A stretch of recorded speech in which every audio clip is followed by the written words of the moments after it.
edition of the Witsup Podcast. It is fantastic to see all of your friendly faces.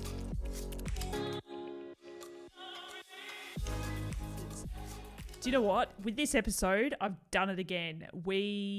As soon as I get on to the platform that we use to record, I just hit record because I get so nervous that I'm going to forget, that we'll start chatting and I'll forget. So literally hit record as soon as I open the application. And again, with my chat with Leanda, we just started talking and she just said, "Oh, is this it?" And it wasn't, but I thought, sure, let's just keep going. So I don't actually introduce Leanda until the very end of the podcast. So if you're listening to this and you didn't read the description, today I am talking with four-time world champion, yes, four-time, short course, long course, 70.3 and Ironman world champion, Leanda Cave. She is a retired pro triathlete. She now does coaching and a whole host of other things. And in my opinion, I think she's one of the most successful athletes that this sport has seen, but hasn't necessarily got the accolades in the wider triathlon community, perhaps. Correct me if I'm wrong. If you think that I'm off base saying that, then leave a comment, let me know. But that's what I feel. There's a few reasons why, and we discussed that in our chat. But yeah, let me know what you think. We talk about a lot of different things. She's in a really good place at the moment, which is fantastic place. I mean, like mentally, emotionally, all those kind of things. She has an announcement that she makes throughout this episode, and I'll let her announce it. I won't announce it now. But yeah, I hope you enjoy our chat with Leanda Cave. I'm off the back of running around at Ironman 70.3 Geelong, which saw Ellie Salthouse take the win there. For me personally, it was fantastic to be back reporting on the longer distance racing. I haven't done it for a while and I was absolutely exhausted. There's a lot of things going on. Just to give you a bit of a background, what I end up doing on the day is obviously taking photos of the athletes. I'm on the back of a motorbike. That's how I get a lot of the bike shots. But there's a lot of jumping off the motorbike as well to get static photos, but also to get time splits, not just for us reporting on the race, but also to be able to give that information to athletes out on course if I can and when I can. So that's one part of what I do. I also try to get some video content as well. And then we do a lot of updates on the fly as well. We used Instagram stories this time to do it. And I feel like that got a really good response. Let me know again in the comments on the platform that you're listening to this podcast or watching this podcast on YouTube. Let me know, did you enjoy that style of race reporting that we did at Geelong 70.3? On top of that as well, I also help out Ironman with their reporting. So I'm firing off information back to them about how the women's race is unfolding throughout the day, which also includes photos and videos. So there's lots of things going on throughout the race, and all while trying to balance cameras and a phone and not drop a phone from a back of a motorbike. So it's been a while. I'm a little bit shattered after that, but I've got to rally. And we've got Challenge Shep coming up in a couple of weeks. Anyways, sidebar. Let's get back into my chat with Leanda Cave. And is everything okay? Last time you had to cancel because you had to go to the docs. Is everything okay? Oh, yeah, I had a mammogram, but it was like I had a letter in the mail. They're like, "Oh, we see something wrong. We need to check you out again." So I call up and they're like, "Can you come tomorrow?" Which was, literally, yeah. So I had to, Shit. yeah, but it was fine actually in the end. So, yeah. Okay. All right. I'm glad to hear. Nothing So like was getting one I. of those letters in the mail. Yeah. No, I know. I was like, yeah. That seems bizarre that it was a letter. Why wouldn't that be a phone call? I don't have a doctor here, so it's like, it's weird.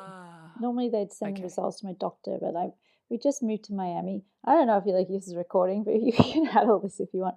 Yeah, we moved to Miami. Let's do it. Yeah.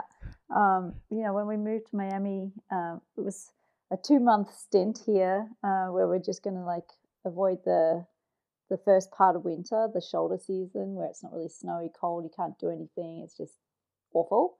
miserable.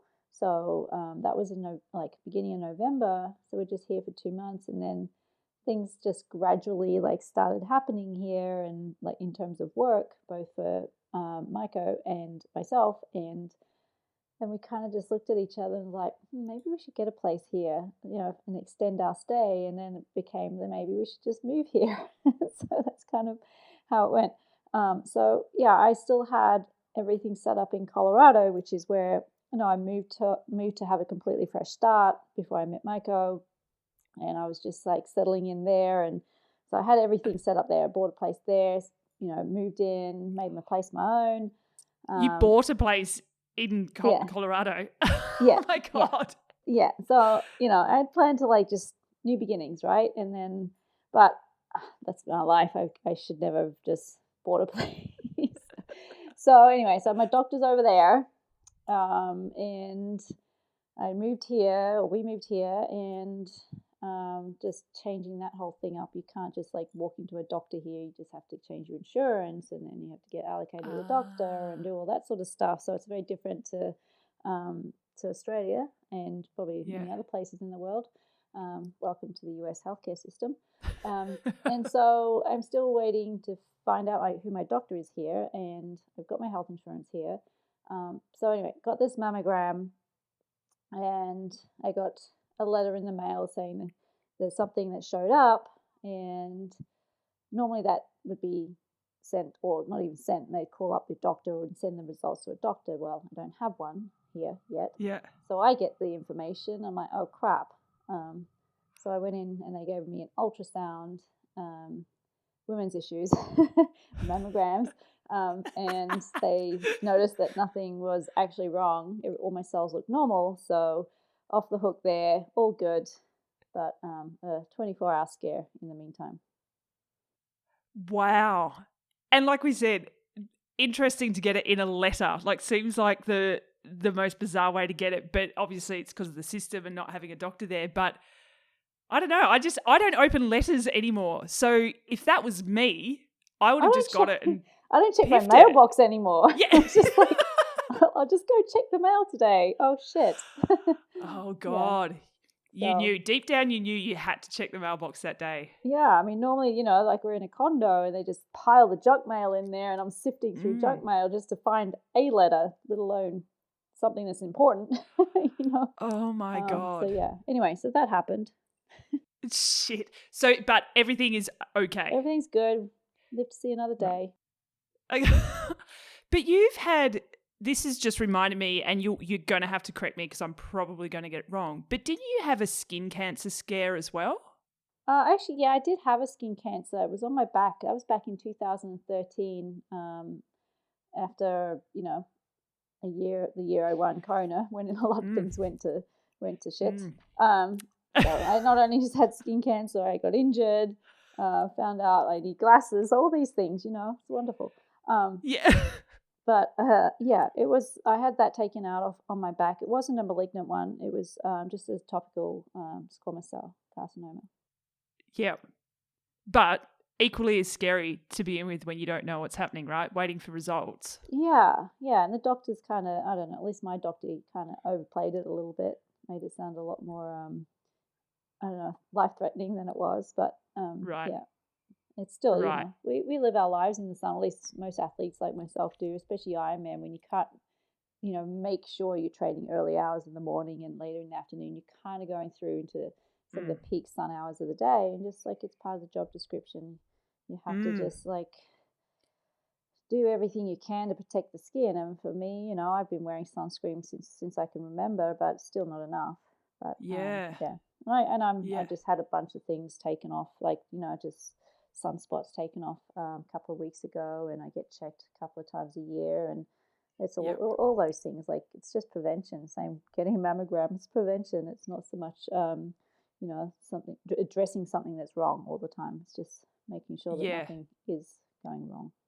Yeah, I've heard, and I'm not going to mention his name because I don't like to mention his name on our podcast, but it's a particular coach, and I don't even know if this is true, But I've heard rumours that some athletes are told not to wear sunscreen during a race because it affects their sweating capabilities. Have you heard anything like that? That's just not, I don't even know who you're talking about. But yeah, no, that's dumb. That's really dumb. And I don't know if it's true, but I have heard it from a few different sources, and I don't know if it's true. Look, there's no doubt that like putting sunscreen on your skin, that it does, I'd say, cause you to sweat a little bit more. And if you're not wearing like a sport one, it kind of blocks your pores. But honestly, like I went one year where I wore bad sunscreen in Kona, not something that stays on your skin for a long period of time. And I've never been so burnt raw red in my life. Like I was blistering head to toe, and I'm very fair, so it affects me more than others. Now, if you've got beautiful bronze skin, like my Brazilian fiance, then you don't necessarily burn. But for the rest of us, we struggle in the sun, so we have to wear sunscreen. Yep, very important. Anyone who's listening, you need to wear sunscreen. It's a long-term play, right? Like, don't just think of something in the moment. Like, sure, like you could get away with a bit of sunburn once or twice in your life, but like every race you do, that's going to add up in 5-10 years time. And hey, I don't think I look bad for my age, and I think that's also from a vanity point of view a good thing about wearing sun cream. Yeah. Well, a Brazilian model doesn't think you look too bad for your age either. Yeah. That's a great segue. I actually only found out about an hour ago that you are fianced. I didn't realize that you had that you got engaged. Congratulations. Is this a word I need to look up? Fianced? I like to. I don't know. I like to make up words. Isn't it affianced? I don't know. This is what I do. Yes, that happened back in February. Oh, ages ago. It's old news. Snuck it in there. It's everything happened quite quickly through COVID, and things like that happen. I guess that whole 2020, it was a year where you just, for me and probably a lot of people, you just had to like take a close look at yourself, right? And address what you feel is important to you, and make the changes that are necessary, and do things which you feel are going to make you happy, and it's not, you realize certain things in life are more important. And definitely, like, we met under unusual circumstances, and after you realize you can talk on the phone for like hours, and then you don't want to get off the phone with somebody, and then you're like, I just got to meet this person, and then you meet them, and then it's equally as charming, and how do I put it in words?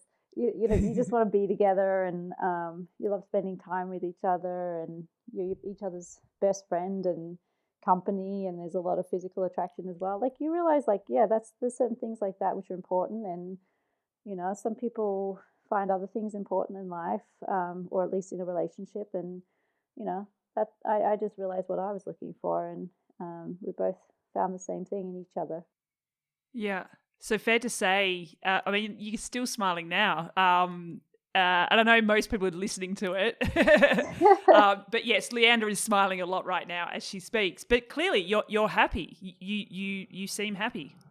Yeah, look, we there's always things in life that happen, right, that make you upset and sad and change your trajectory and where things are going. And I was having a short conversation with actually Norman Stadler just on Instagram the other day, and he was just talking about how he's like, this is not where I saw my life going. And sorry, Norman, if you're listening to this, I hope you don't mind me saying, but my response to that was like, I stopped trying to think where my life was going a long time ago, and I just let it happen, because I realized that you can set so many things up to be the way you want them to be in life, but at the end of the day, there's like, you've got to just roll with life and let it kind of guide you where it wants to take you. And I'm a big believer in what you put out in the universe is what you receive. And I've received so many great things in life, and I think one of the things too is like, meeting this great man who came into my life, and the things we're doing now together, which I've had a dream to do, and we're now, we're putting it into action. Just having someone like that push me in that way has been really, really great. Yeah. So do you think, I guess, that mindset of trying to just let life happen, do you think that came as a result of retirement, or was that starting to happen before you retired from professional racing? I mean, like I said, there's certain things you can kind of put out there and try and go for, like strive for. So when I was racing, like, I had goals, right? Like I wanted to achieve certain goals, but the timeline wasn't like anything I put a limit to. So I didn't say, oh, I'm going to win Kona in like a year. I was like, I'm going to win it. I just don't know when that'll be. And that, I mean, you can go back to 2000 and when was it, 7? I think I was interviewed by NBC, and I literally said that, and it took 7 years. So I think there's certain things in life which you can put out there and you can try to achieve those goals, but like putting time limits on things, it's just going to disappoint you, right? If I say, oh, in 2 years' time I'm going to win Kona and I don't, I'm just going to be disappointed. So just like keeping certain goals open-ended like that makes you kind of keep trying and keep getting hungry for it, and not being always knocked down and disappointed by all the times you don't step up to the plate and make things happen. And so that in one respect is, how I see things. But then there's other things in my life which, I don't get to choose who comes into my life and who goes out of my life, and things happen like that, and people change, evolve, feelings change. And so like that sort of things is like, when those things happen in life, like I'm just letting it go. I'm letting it happen. I'm letting it help me grow as a person. And I learn from things. I learn from the good. I learn from the bad. And as a person, that just helps me become better. And honestly, I learn more about myself that way. Yeah. I think that's a really important message, is to be open to, I don't know, like you can't control other people, and they sort of move around, and I like you constantly evolving, but people fight that, I think, a lot. And I think that's, parts of us never change, parts of us always end up being the way they are, and that's the annoying parts that I guess sometimes we get kind of fed up with ourselves. Those things that we're like, oh, when someone's like, oh, you're just like your mum when you do that, or you're just like your mum when you say that, and you're just like, oh no, I didn't want to be like my mum, but that's what happens, right? And then you realize like some things like that will always be part of you, and there's always things that you can keep working on, and it's good to also like have someone in your life who points things out and then helps you grow and helps you be a better person. Yeah, definitely. You touched on this very briefly, that you're doing some things at the moment that you've kind of always wanted to do, and things are happening. Let's talk about what you're doing these days. Last week, the week before, you launched the Leanda Cave Club. You're involved with Credo. I'm actually just by chance wearing this shirt. By the way, just if anyone's watching this, I wasn't planning on being seen. So I look like a little, I look very normal. Whereas I dressed up for the occasion. I didn't put any effort in the way I look right now. This is just the shirt I pulled off. But anyway, yes, Credo, definitely one of the things. So I'll talk a little bit about everything. The first thing you mentioned is Club Leanda Cave. So that was actually back when I was living in Miami and training here as a pro. It's always something I wanted to do. And then through circumstances I left, and I never actually got to do it. So when Michael and I moved back to Miami, we started talking about this, and he's like, let's do it. So he's been pushing me a lot to make this happen, and he's been helping a lot, and we've finally put all the puzzle pieces, well, not all of them, we're still working on a few, but most of the puzzle pieces together, and we launched the club actually at Challenge Miami a couple of weeks ago. And this is more of a local based club, but we're going national in terms of like some of the other things we offer on the coaching side. But for me, like I look at back when I moved to Miami, and I didn't have any knowledge of where to train or who to train with, or where, any of that sort of stuff. So, and if you did, like if I wanted to find out, I'd have to join a team and work out with that coach. And I didn't want to do that. I had my coach already, right? So, so our idea is like have a club, like bring athletes to a place to join a workout. They can be coached by whoever, but just be part of a community.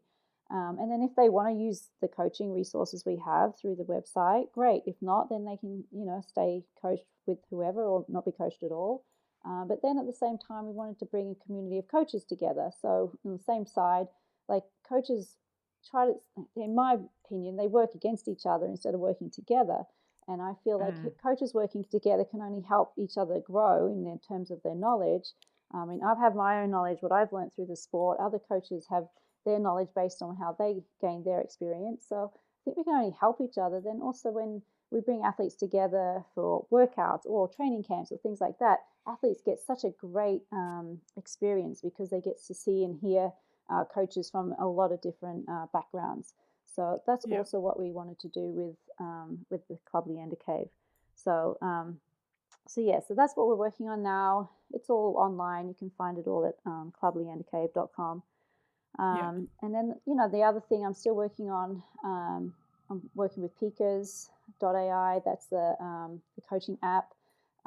We've been now, I think, 5 years now, and we just keep growing and growing. So that's become a really, I'm a really big part of that team, and I'm helping that grow, and I'm coaching on that platform as well. I have obviously my own coaching company on the side, which that's one of the things that, Club Leanda Cave absorbs. And then I have another project I'm working on with Lisa Roberts. She's former pro. She kind of still is racing some pro, like she's mostly doing running right now. So we're creating a protein product together. So we're in formulation with that right now. So awesome. Can't tell you too much about it because it's unique. But watch this space there. And then finally, she's doing some writing for us on. She is. On running and ultra running and the changes from triathlon to ultra running. And it's actually, I interviewed her a couple of weeks ago and we were talking about you, and I was like, I have to get back in contact with you. So we kind of we got into it together, but she actually stuck to it. I was just like a one and done. It wasn't intentionally. I was going to do more, but Miami doesn't really lend itself to ultra running. But I will be, this is going to be like, you're going to be the first person to know this. I'm going to be racing Ultraman. One of my questions. Okay. So talk us through it. Yep. Yeah. So I have to qualify, which is going to be in July. I was going on track. Everything was going great. I hadn't really announced it yet because I was just like, let's just see how things go. And then freaking car door hit me here in Miami when I was coaching an athlete and took me out, and I fractured my pelvis. Fractured, not broke, just fractured. So it wasn't like crazy bad, but it was bad enough where I had to like totally stop doing everything, and I landed badly on my left side, so I couldn't swim. I tried swimming until I found out it really hurts. And then, so literally like I was stuck doing nothing. And I recently just started spinning on the bike. But it was, so that's put like an 8-week dent in preparations. And it's actually more than that because I have to start, from scratch, and I can't go hard, and I can't even run right now. And there's a whole bunch of things and still. So anyway, that's the qualifiers happening in July. They'll be in Penticton. That's if we can fly to Penticton, but I think I'll be able to get over the border. And then the obviously the World Champs will be in Hawaii in November, and my goal is to get world title number 5. So okay, this was going to be one of my questions. Whether you want to get the 5th world title, and I'm not sure all of our listeners know, but let's just quickly go through it. Short course, long course, 70.3, Ironman world champion. No one else has done that, have they? I don't think so. I don't think so either. And then I was thinking about this when I was just jotting down some notes. I'm like, is it rude of me to expect you to know that? Or should I have figured that? Like, why should you have to know that? No, as far as I'm aware, I am the Yeah. only one. So if anyone wants to put a stake in the ground and say, no, I'm also, I also hold those titles, then great. But okay, let's Yep. just say, let's put it out there. I'm the That's only one it. who has those. And then by the end of the year, you'll have the 5 and definitely be the only one to have all 5. Yeah. And look, I, for many reasons, I want to do this. Obviously, having a 5th world title would be amazing. But I'm a big believer in women have as much strength and power and ability as men, right? And I want to be the first person to do this, not the first male or female, the first person, right? Yeah. And the fact that I'm a female can only inspire and motivate other women to be the first. You know, a lot of big achievements that, you know, break or, you know, extend the human ability are often done by men. Like the first person to do this, like go to do the 7 summits or whatever, is men. I'm the first man to do this. It's always men, right? So I'm going to be like the first person to do this, male or female. And, you know, I feel that's a big milestone. And so that's kind of what I want to emphasize. And I'm actually going to be documenting this. We started documenting this until I fractured my pelvis, just to hopefully like make it a little mini TV series or a little documentary about it. Awesome. Because, you know, I feel like there's a strong message in here. And this message, I feel, can inspire a lot of women, but also men too, like to just do something like this, is to, you know, keep pursuing dreams and goals. And one day, like whether it's a year or 7, like it could happen, you know. It's just you don't give up so easily. And you know, I thought I was retired from sport, and now look at me. I'm not. I would retire from professional racing, but this is like a different goal, you know, the world title that I'm trying to achieve. And it would be awesome if I could win overall again. A little behind now on where I was going in terms of training, but who knows, if I could win overall, male or female, that would be even a bigger achievement. Oh gosh, I love it. We will be following closely for sure. Keep us updated, definitely. At what part during your retirement did that little burning competitive spirit come back and say, there's another world title out there? Well, Micah makes fun of me a lot because he's like, what are we doing for training today? And I'm like, I'm not training, I'm just working out. And he goes, this is so bad. I'm like, lies. Yeah, for me, it's just, I spent so long just killing myself. And so, you know, many pro athletes do, right? Like when I retired, I just decided I have the choice now to hurt or not hurt, wake up early or not. So I ended up having a lot of choices. So when I decided to work out, I decided to do it on my terms and take the pressure off, right? And so, you know, for me, training, it still has this little thing in my head that means it's going to hurt, it's going to be hard, it's not enjoyable. And so I just call it working out. Like I go out and I have fun, and when I'm like hurting, I'll slow down, or if it's too long, I'll stop. Like I'm getting hungry, I'll go to a cafe. I'm falling asleep, I'll go have a coffee. I just, you know, I make it like on my terms. And honestly, I'm having a really fun time with it. I really enjoy it that way. Now, is it training? Perhaps.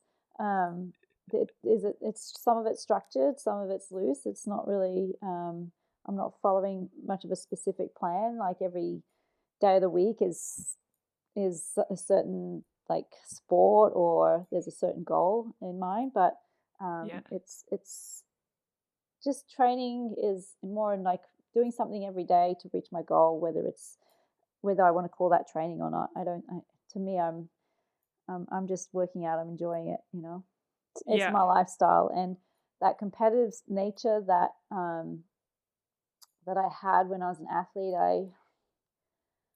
I don't know. I'll see. I haven't raced a triathlon. I was actually going to race this past weekend, but I couldn't because of this fracture. But I was just going to go in as, slip in there quietly as an age grouper. Until someone spotted you. Yeah. But that didn't happen because I couldn't race. So, I might show up on a start line somewhere sooner or later, just to, get a taste for it. But yeah, I don't know. I feel it's part of my DNA. I'm not sure racing, but definitely like doing something, being active. And honestly, I like having a race as a goal to stay active. I'm not sure it's like going to be racing. Yeah. I'm interested to see what happens over the coming months. And I guess as you get closer to the day that you race, but not racing, and see how the mind changes and the approach. Yeah. It'll be We'll interesting. see. Well, I think a lot of people will be interested in that. Michael he's like, I can't wait to see you go to a race because you're just going to turn it on. So probably. Is it Maiko or Micah? Maiko. So he's a triathlete, obviously. Yeah. Yeah. So did he know who Leanda Cave was? Yeah. Yeah. Okay. I didn't know him. Was he a fan? He was a fan. Yeah. How did that conversation go? Oh gosh. So how'd it go? Yeah. Well, we were messaging on Instagram. Yeah. And he was like, "Is this really Leanda Cave?" Like he didn't really believe it at the beginning. And I was like, "Yeah." He goes, "Oh, okay. I just thought someone else managed your account." And then we just had like these long conversations on an Instagram for a while. Yeah. So because like in the world of triathlon, you're kind of a big deal. So sorry. Yeah. And then when I turned up and we met in person, he's like, "Oh my gosh, I can't believe like this is really her."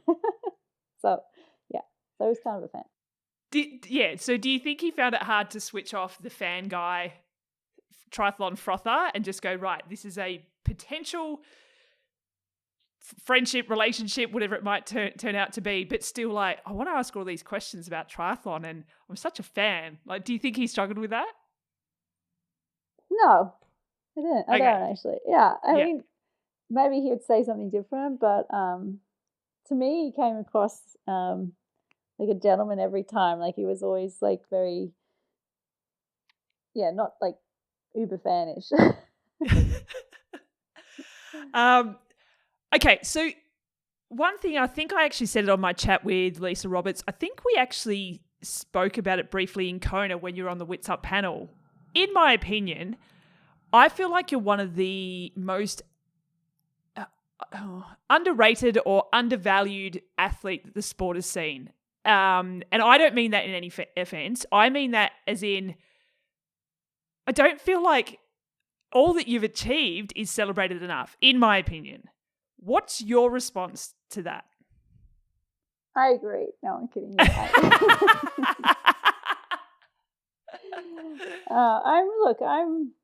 I'm a humble person, and I don't sit and brag about things I do, which drives people around me nuts because they're like having to tell everybody when I meet them what I've done, and but that's just who I am. I've worked really hard to achieve what I've achieved, and I've achieved those amazing things that I did, and I sometimes blows my mind what I've done myself, but I don't know. I can't explain why or how, but I feel like what I have achieved is recognized by the right people, and oh, nice. That I don't necessarily need to be in magazines or have awards or all that sort of stuff. Or, look, I don't think sometimes it helps. And I'm not a feminist, but I'm a female in the sport, and I've seen that there are still many things that it's harder to achieve as a female, and some of that is recognition, and those discrepancies are becoming smaller, and with the likes of Daniela Reef bridging the gap between the men and female time, it'll always be slower, right? That's just physiologically, we cannot be as quick as a male. But I feel like from where I stand, the sport is growing, and if I've made an impact in the future of where our sport is going for females, I'd be very happy with that. And honestly, I think I have done that. And if I can keep inspiring women and young girls to do this sport and to keep shooting for the stars, then I'll be happy to be able to do that too. And if we get support along the way by people who can see the vision and see what I'm trying to do in the sport, then that's also a great thing. So when I say the right people, those are the people who look what I'm doing now and look what I've done in the past and connect the dots and can support, me and my goals moving forward. Yeah. When you say, being a humble person, I know after Kona, when you won in 2012, the next year was rough for many reasons, but one of the things was you're a shyer person. That's fair to say, as well as being, a bit more of a humble person. I'm an introvert. I also look. I was in a place in the sport I was on the top of the world in 2012, and then I hit rock bottom in 2013 with being injured, and I think I was a little, how do I put this? I would say a little bit disappointed in the sport, but also the fan base, and I got to see how fickle it could be very quickly, right? Like all of a sudden, everyone wants your autograph, your photo, something. Everyone wants a piece of you, right? Sponsors, media, racers, everyone. And then when you're like injured and you're not performing that well, it's like so quickly like you just fall and slide off the map. And I don't know, for me then it was just like, a reality check. It's like, what am I doing this for? Like I had to go back to, the core of why I really wanted to win and achieve things. And it was never about media, money, exposure. It was about this little girl who grew up wanting to be the greatest athlete ever, right? And I achieved that, and I can walk away and have my head up high, knowing that I still am fundamentally that little girl, still wanting to achieve great things. That's awesome, because I don't know how many people can say this is what I wanted to do and I achieved it and can walk away. I don't know there's many people who can confidently say that. So that's fantastic to hear. Yeah, and being part of the sport it's still ingrained in me. It's part of my DNA. But I don't have to walk the walk and talk the talk. I mean, the people who know me, people who know what I've achieved, that speaks for itself. But I feel like what I want to be in the future is not always just being known for being this athlete. I want to do other great things, and these things that I am doing right now. Some of which I mentioned earlier, and also sorry I didn't mention, but being part of Credo, the motivational app, and being like also having like these other things that I'm doing. I feel like that's kind of lending itself to where I want to go in the future and goals I have long term, right? And Michael and I were just talking earlier today, like when you come up with an idea and you really start thinking about it, it has a million different pieces. It's this puzzle, mate. And it's like, oh my gosh. And it's even with Lisa, with this protein product, we're like, oh my gosh, like all these different pieces are flying up in the air, and so many people just all they see is pieces, and that scares them, and then they're like, can't do it, right? And I think there's always like people go so far in life, and they stop trying to put the pieces together. It's just always too much to think about. It's just and I don't know, at least with Lisa and with Michael, like we want to put pieces together, and we're starting to see this picture evolve. We're starting to see like what it looks like. There's still, like I said, there's still pieces that don't fit, or we're trying to put in maybe the wrong place right now, but they'll go there. They'll fit at some point, but eventually, like we're going to have something, right? We're going to create something, and you have to just keep persevering, trying to put those pieces together to make something. And and trust in that process.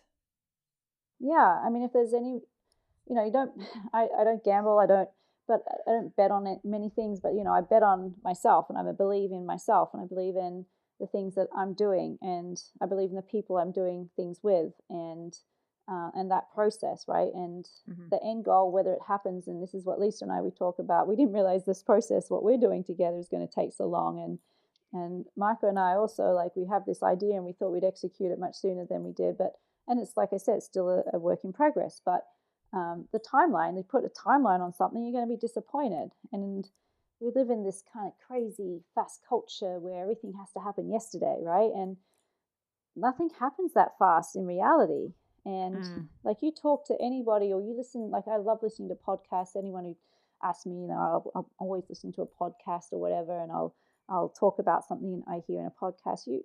So you listen to these podcasts where people have started these massive corporations or businesses or created products, and they'll talk about, like, the 3 years that they spent in their parents' garage trying to make the guys who started RX Bar, or things like that. And it's just like, it's amazing how much time and effort they put in the background that no one ever hears about. And I also say that too, like, when I'm coaching now, and I have some athletes who are like, when am I going to have that race? When am I going to be able to do this? When am I going to get that result? And I'm like, it takes time. Like, I explain to them, like, every pro athlete that you see on the podium now today spent years to get there, not a couple of months or, one whole season. Like, it took years. And I was fortunate enough to have Lucy Charles sitting opposite us when I was sitting down with my pro after her race in Challenge Miami. And I said, Lucy,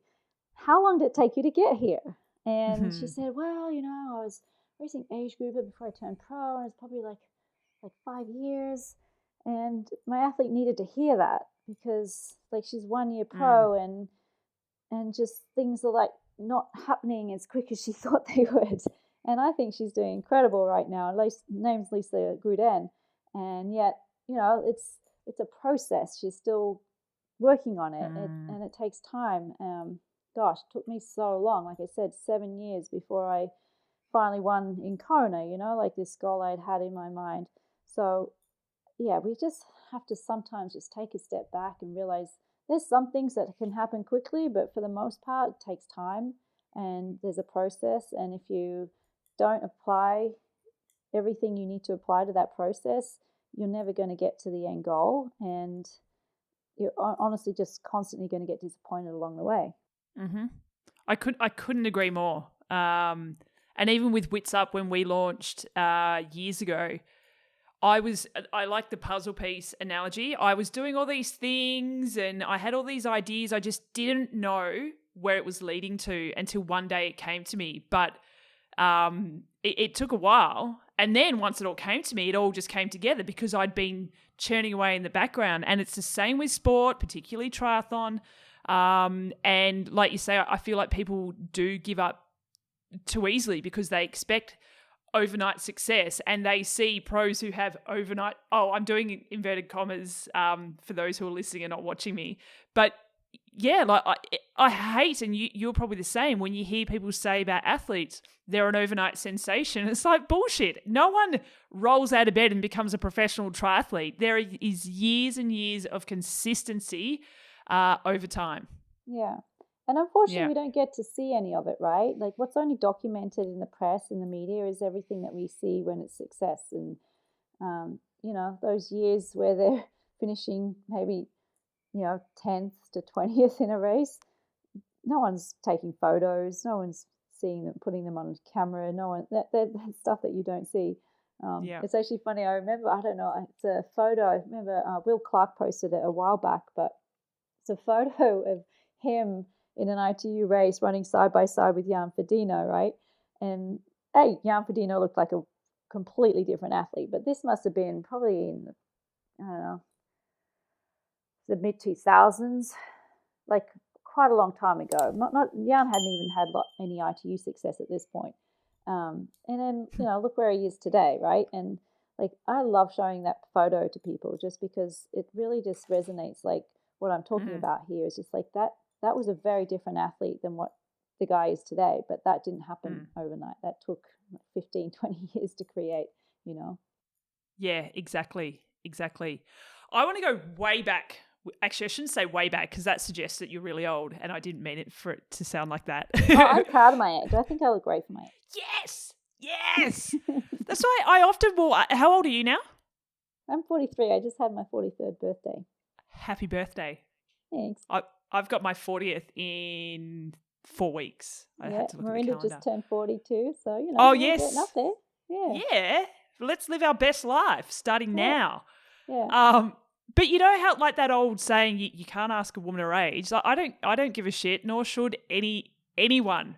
That's how I feel anyway. So I like that. I'm proud of your age. It's good. But let's go way back, way back. Where would you call home? Oh, you know, you had this question, like, answer this one question when you sign up to do this podcast, and I was, where would you call home, or what would you do? Where would you want to spend? What was the question? Something. And where would you like to spend a year living or something? And you just said home, and I was like, where is home? Because that's not mostly like hard to answer because, like I said before, Miami, it was like, you know, I wanted this clean slate, set up myself to be home in Colorado, and then life took me down a different road. So home is, home is where the heart is. But, you know, that's a little cliche, but honestly, it's, for me, I've been in so many places in the world, and honestly, the longest I've ever lived anywhere in my life is Miami. So being here feels like home. And although we've technically only lived here with Maiko for a couple of years, like I feel like this is a place like I know, and I've got a lot of friends here, and I feel like this is home. This place has brought me back, and I feel like this is. I have to like answer to the city that keeps bringing me back. It's Miami. Yeah. It's like a magnet. But were you born in Cairns or grew up in Cairns? So I grew up. It's a little. Give us the timeline. Go on. I was born in the UK. Yep. So that's why I ended up racing for Great Britain. Yep. But I migrated when I was young, 4, to Australia. And we traveled around a lot when I was a kid for 8 years in a caravan. But on our way around Australia, we stopped in Cairns. My parents bought land in Cairns, and they had this dream to build a house on this land. So bought the land, off we went, kept traveling around Australia. And 8 years later, we end up back in Cairns, where we ended up renting a place for a couple of years. Then my parents decided to leave again because we'd left school. And I left. I went to Brisbane. My sister, she stayed in Cairns. My brother also left to university in Brisbane. So my parents were like, this doesn't really work out. Let's go down south to be closer to the kids. And so they did that. So they left again. And then eventually they're like, we really wanted to have a house on our land. So they decided to move back to Cairns and put a house on the land that they owned. And so that's what they did. So the longest I'd ever lived anywhere in my life before Miami was Cairns, which was 3 years. So when I say, am I from Cairns or did I grow up in Cairns? No, I really didn't. I grew up in so many places. Yeah. Cairns was one of them. Yeah, right. Yeah. What do you think, for want of a better term, it's kind of a nomadic kind of lifestyle, which lends itself to being a triathlete when you travel the world, living out of suitcases and bike bags and whatnot. What do you think that nomadic caravan lifestyle taught you as a kid, or what lessons did you take from it? I think my biggest lesson was just to not get fixated on material things. Like I don't have much. I don't need much. Don't want much. I like simple. I'm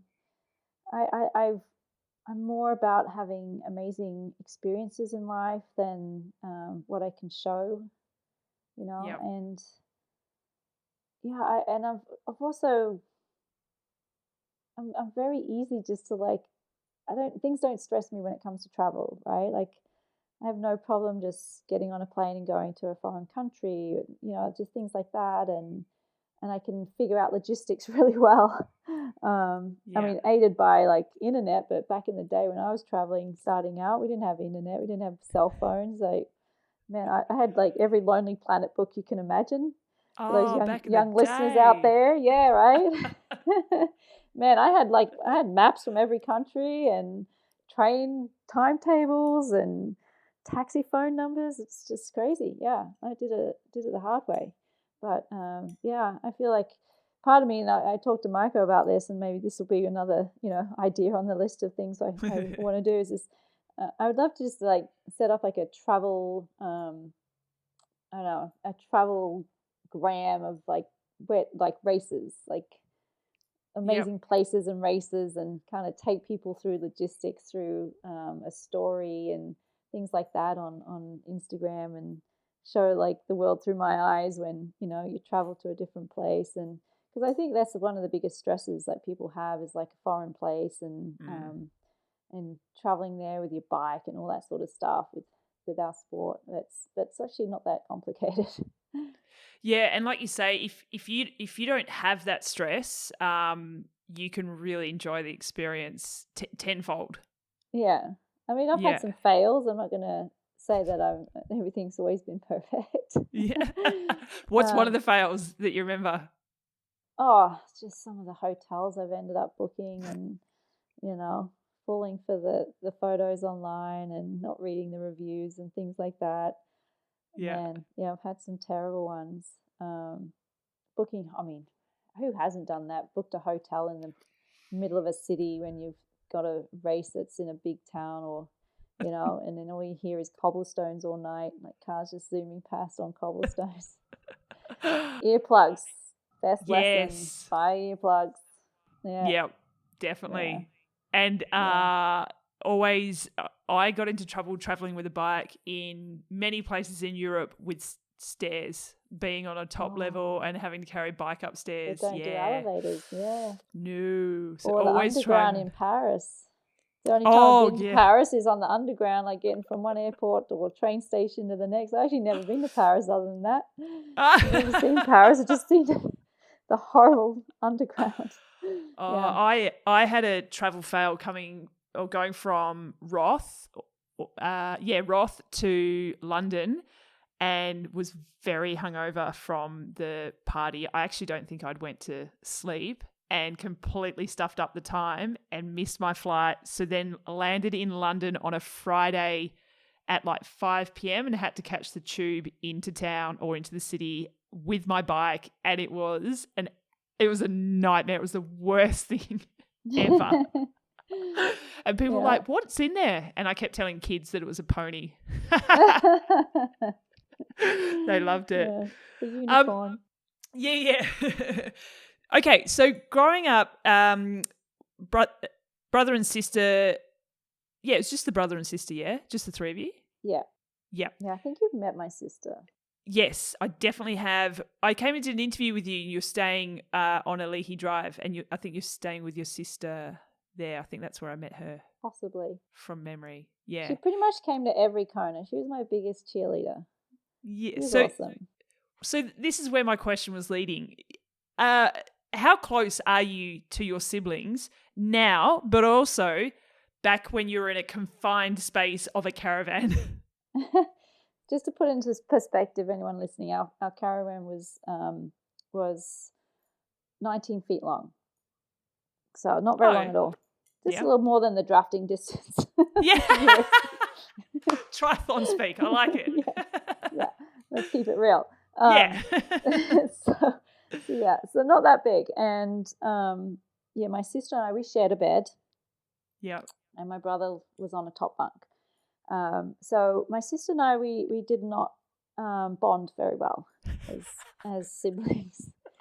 My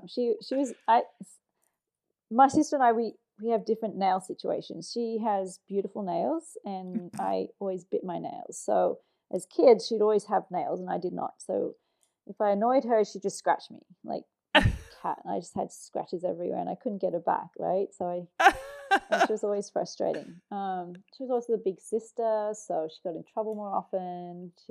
My parents, like, she was like the example, right? And always the one making mistakes that I would learn from. Mm-hmm. So my sister made them all and got in trouble for them all, and I learned not to do certain things, and thanks to that, my older sister. So thanks, Mel. Yeah. But yeah, like, we grow up as you go through life, and I always looked up to my sister. I always wanted to be like her. She was always the kid with friends and boyfriends, and I didn't have many friends growing up. I didn't have boyfriends. My first boyfriend was 19, and hers is, I think, probably literally from as young as I can remember. Like, I think she had one at like 10 or 11, maybe younger, and yeah, so I always looked up to her that way. It's like, I want to be like my sister. She always had cool fashion sense. She always had cool hairstyles. She wore cool makeup. Had cool taste in music. Like, my sister, she could dance. I still can't dance. So was she, fair to say, a bit more of an extrovert in comparison to you? Yes. Yeah. I was the shy one. So yeah. My sister, she was my role model. She did a sport. I did the sport. Unfortunately, she did triathlon. So I did too. And that's how I became good. Just copied her. And, she was finally happy that I was doing a sport that she wasn't that into. She was into surf lifesaving. I did that too, in swimming. But, I found triathlon. So she was happy that, okay, Leanna's doing triathlon. I'll stick to my surf lifesaving. Everyone's happy. Okay. Yeah. But, later on, we bonded a lot better as we got older, as you do. You just, it was always great having her at the race, supporting me. And we didn't get to spend a lot of time as teenagers or young adults together. I left home young. She actually stayed in Cairns but left home young too. So the only times we really get to see each other was on holidays for many, many years. And then I moved to the UK, and again, I didn't see her for 6 months or so, for a long time. And so it was hard. Like, as siblings, we didn't grow close. So I guess the Kona, when she came over, it was like our time together in a way. Like, we got to be together as siblings. And now I get back to the UK. Thankfully, she's there now, living in the UK. So my parents, my brother's in Finland. I get to see everyone's a little bit closer than they used to be, and that's really great. Although COVID's changed all that, really. But normally when we don't have COVID, once it's all over, I'll be back over there to see them for sure. Yeah. So do you feel like Kona with your sister almost brought you back together a bit? Yeah, absolutely. That's nice. Yeah, like, she was my biggest fan. And I wouldn't say it took me a while to realize that, but I definitely felt like I understood, like, that was like her being a proud big sister, and and it was really special to have her there every time. And it was also like a support, having someone close, like a family member, is different than having friends.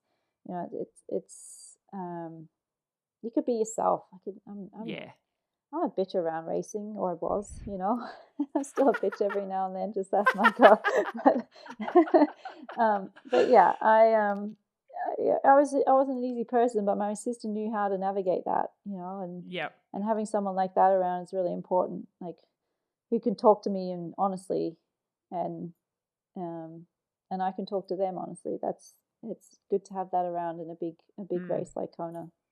Yeah, definitely. You need that inner circle for sure. Yeah. Mm-hmm. And what about your brother? How's that relationship bobbed and weaved over time? Oh, my brother, he's sometimes elusive. He came to Kona a couple of times actually. And it was cool to have him too. Like, we definitely have bonded since. Look, can I tell you what changed him was kids.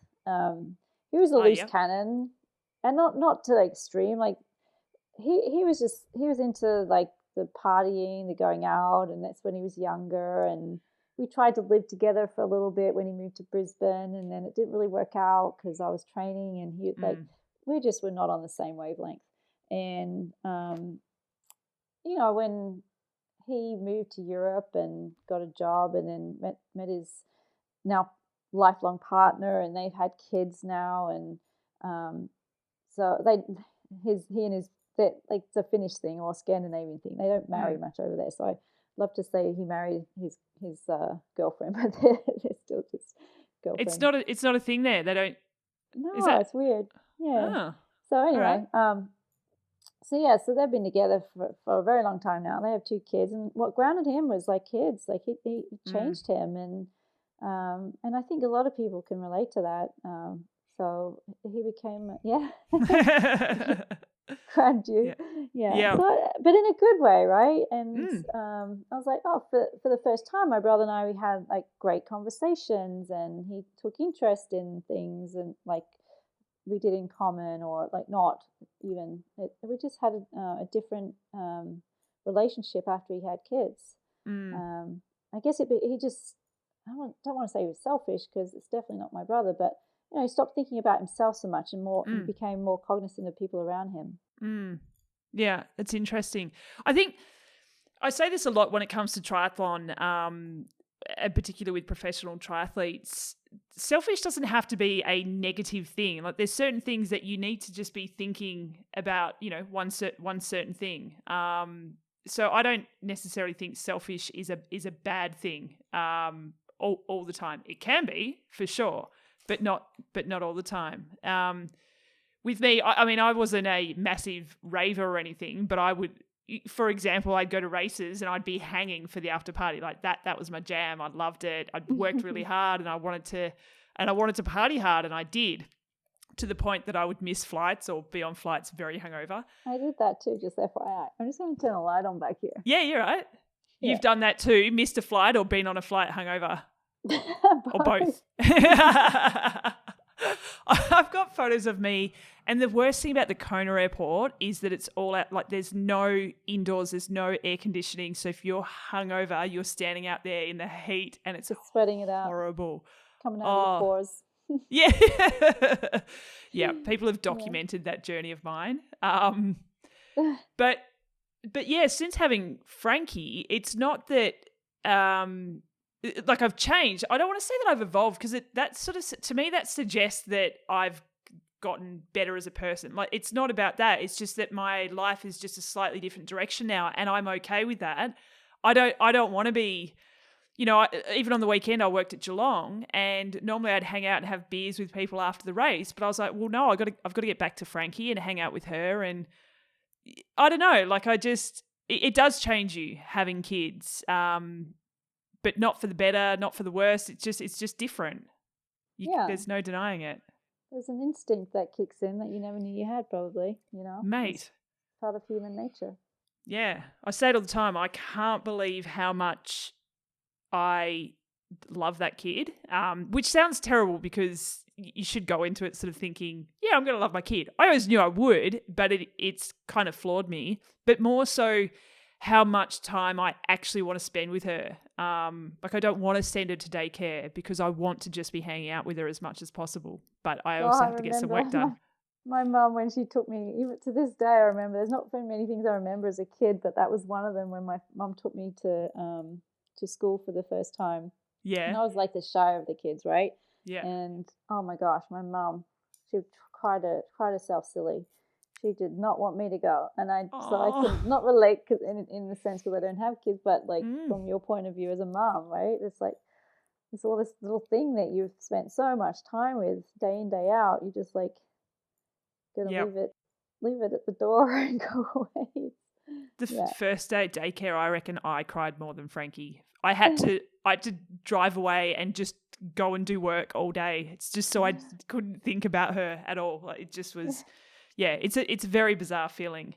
What were your parents doing in terms of work throughout you growing up, or now even? So my dad was a carpenter. Yeah, and so we moved around a lot, and he got jobs from every like place to place wherever we went, which was great. So that enabled us to travel. And my mum, she was just a stay-at-home mum. Yeah. Ran the household, raised 3 kids. I think that's a pretty tough job on its own. Did all right. Yeah. 3. I'm one of 3. I don't know how my parents did it. I've got I one. just I'm like, how did my parents do it in like this tiny 19-foot caravan? Like, it's blows my mind. It's very, very impressive. And you alluded to this. You kids one day, hopefully. Yeah, I don't think I'm too old. Takes 2 to tango, though, right? So, yeah. Is he in the background? Say it louder so he can hear. Yeah, no, I don't know if he can hear, but yeah, it's definitely something we've talked about. Oh, that's great. Yeah. But you actually already have a small child. Yes. In the house with 4 legs. Yeah, he's my little love. He's just here. Oh yes, this is what I've been waiting for. Oh, there he is. Buddy. Hi. What's his name again? Right now. Fondue, that's right. So is he a Aussie Shepherd or is he a Shepherd? What is he? He's a toy Aussie Shepherd. Ah. Yeah.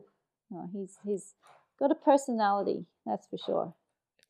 They're the best, those kind of... we've got a Border Collie. I think they're similar natures. He's just... Yeah. He's doing his rounds right now. I just disturbed him. Dogs are the greatest. Dogs, you come home to a dog and they don't care what you've been doing. Gone for 5 minutes or 5 hours. They're just like nuts about you. Isn't that the best? Yeah. They're the best. Dogs are the best cheerleaders. Yeah. You can do no wrong in a dog's eye. Yeah.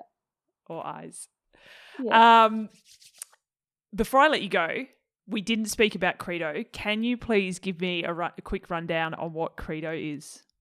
Yes, I will. It's a motivational app. So a couple of friends of mine started this app through COVID, which honestly makes total sense. Mm-hmm.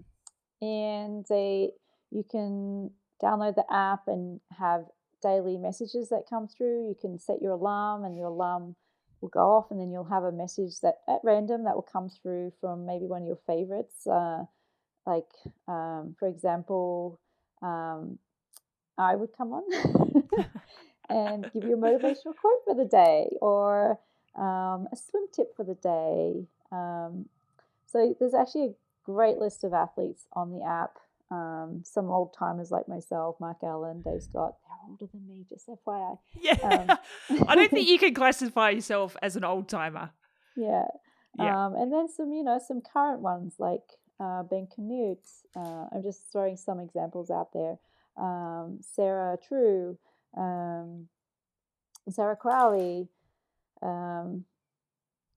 Who else? Oh, there's a bunch. I'm sorry if I don't name them all, but yeah, some of your favorites are on there, and the list is growing every month. So, if you want, and you can ask the pros, send them a question, and they can send you a video answer. So it's almost like having direct access to the pros. You can set up a birthday wish that you can get them to send through to somebody by signing up to the app and things like that. So it's kind of a fun way to be a little bit more in tune with the personality of the professional athletes, but also get some specific information that you want, as opposed to just having to read and sift through magazines and YouTube videos and all that just to find out one simple answer that may take 5 minutes versus 5 hours. Yep. Although still keep looking on YouTube channels and listening to podcast people. Like Credo sounds great, but continue to watch and listen to the Witsup content. Can you give us one freebie, one motivational tip before I let you go?